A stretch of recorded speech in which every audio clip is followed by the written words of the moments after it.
identification of the key stakeholders. If it's a compliance course, will generally always include legal. Legal may also crop up in any course content, but generally speaking, compliance will always need a legal review. So it's important to know that legal has been included in the client side communication up until this point.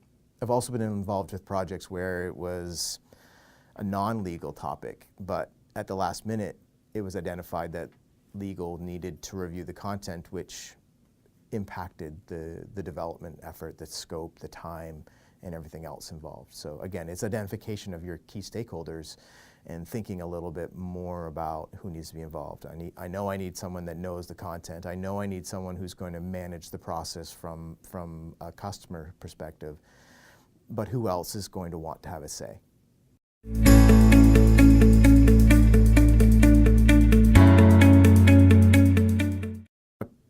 Customer perspective, it's always going to be a challenge to, if you have a number of reviewers, who is going to be the person who makes the decision. However, from our perspective, we do ask that they have somebody who will be the final say, who will take the various comments and consolidate them and give us one message back on how we need to implement change or do something specific, depending on what the question is or what stage in a project we're at.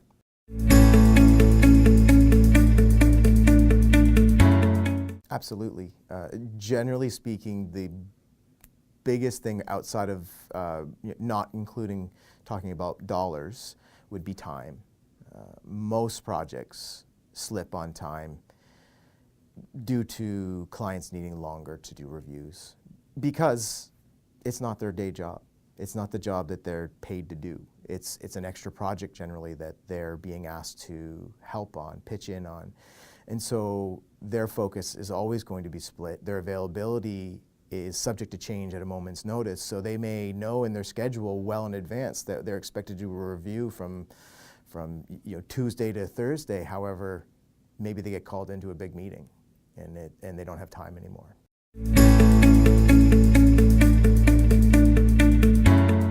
I mean, those are the unforeseen, so I don't really think so. I think there are some, I suppose, you could always tap up somebody as a second person in your stead, someone to step in and do the review for you. However, that only works depending on who you are and what your role is. If you're the significant reviewer, then no, you need you to do that so that you're comfortable with the deliverable. Otherwise, downstream in a project, you come in later potentially, and you're like, well, I didn't agree to this. Yeah.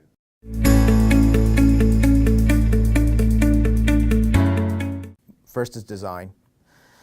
Design includes, it starts with a high-level outline of the structure of a course. This is the content that I need to get out. This is generally how I'm going to do it. You get that reviewed. You have the customer validate the approach. From that, you move into the storyboard, which is going to be the writing of the course. It's going to be the narrative. It's going to be some idea about the visual assets that are going to be created to finish the course. So design is critical. It's the easiest step to fix. It's the least costly to make changes because we're talking words. And because of that, it's a critical step to have your major stakeholders involved in. However, it's also the step that a lot of project teams don't want to include the highest level stakeholder in because it is just words. It's harder for them to potentially visualize what the end product will be.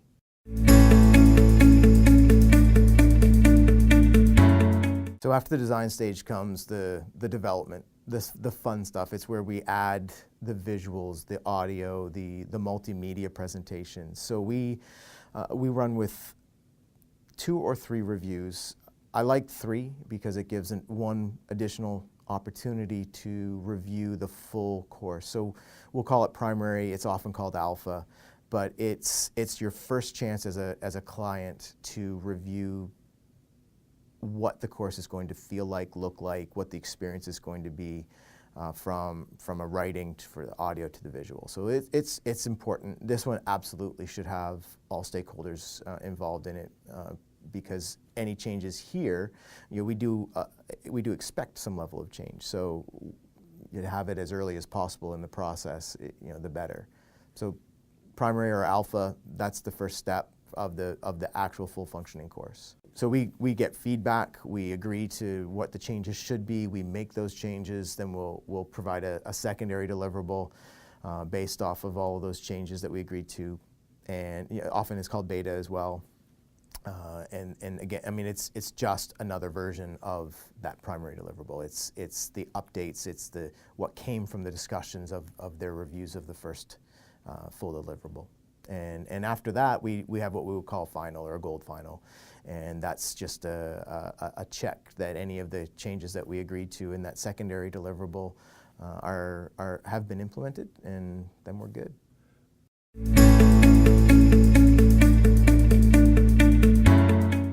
The best spot and the least budget impactful spot is into the design phase. So at the design document, we can totally redo that. I mean, that's just words. The storyboard, as I said before, is another good spot to review. We expect fewer and fewer changes the further we get into the design process and the development process. So if you're going to make your media changes, it's best to do it at that primary deliverable phase.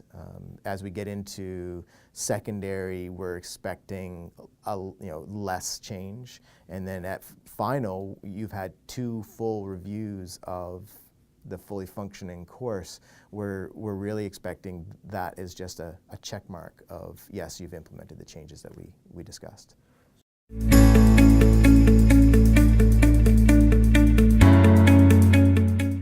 It would be a costly thing. And it would impact the schedule as well.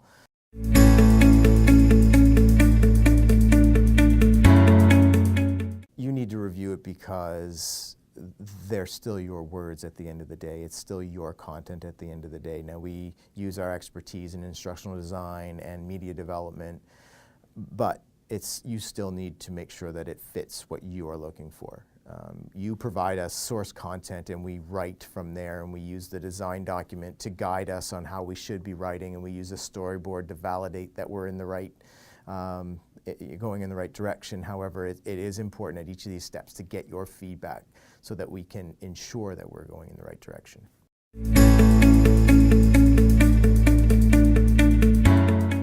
Different types or different documents, I suppose, depending on the stage. In the design phase, your design document is typically going to be a Word document where you'll turn on track changes and add comments to it. The storyboard will often be in a PowerPoint where you'll add comments and adjustments in line to the storyboard with anything that we've added there. Once we get into the primary, secondary, final deliverables, we're now providing you an online version of the course to review it, and you're going to do that through a web link. We'll send it to you. You're going to capture your comments probably in an Excel spreadsheet.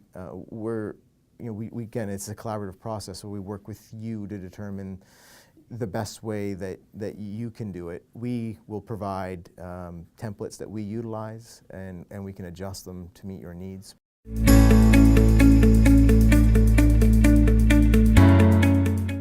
So a couple of metrics that we would consider as it relates to the time that a customer might have to invest in that. Number one would be during the review phases for a storyboard, an alpha, a beta, depending on the seat time. So you said 30 minutes. Well, I would generally say a 4-to-1 ratio of your review time compared to the amount of seat time.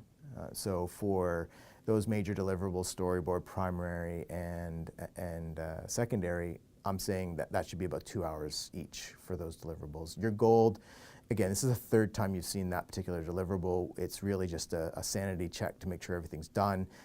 Probably a 2-to-1 at that point. So you're talking an hour investment. For the design document, again, you're talking probably a 2-to-1, 3-to-1 type of range. So you're talking an hour and a half, 2 hours again for that particular deliverable. So you've got about 9 or 10 hours for just reviews, and then you've got weekly status meetings that we hold. So if it's a 12-week project, Weekly status meetings are generally 30 minutes each, just a touch base. So that's 6 hours.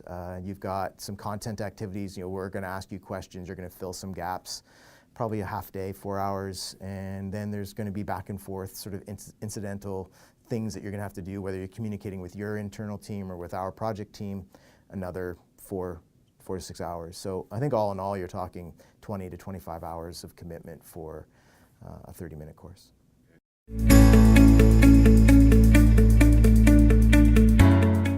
Speed in itself is maybe not a red flag. There are things that we can do to reduce the timeline. We can, we can dedicate resources. We can double up resources. So, speed is a factor that wouldn't concern me without understanding more about what that means. If someone is telling you that they're only going to have you do one review, then yeah, that would be a red flag for me, because that gives you one chance to give feedback, and you're going to expect that somebody's going to be able to get in your mind and understand exactly what you think this end product should be with one single review.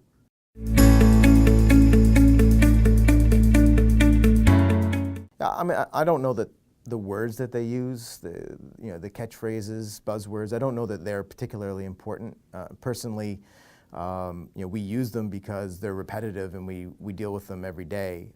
And people recognize alpha and beta from software development life cycles as well. So it tends to be fairly standard terminology, and that's why we use them. Just like primary and secondary, that's easy to understand what they mean. So as long as you understand when you're talking to somebody what their intent is and what each of these phases is meant to accomplish, then I don't know that it matters what term they put on it. One review cycle, definitely a red flag. 2, still, you probably want a little bit more than that. So I mean, whether it's 4 or 5, I think is dependent on a number of things: budget, timeline, availability, those types of things.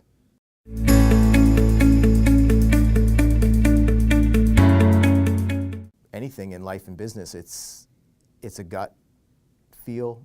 A lot of the times you have to figure out whether you've connected with the vendor personally and professionally. And I think that's you have to go with what is put in front of you and make your decisions also based on the instincts that invariably are native to you. So I mean, other than that, it's just follow your instincts. I think, as long as everything else lines up.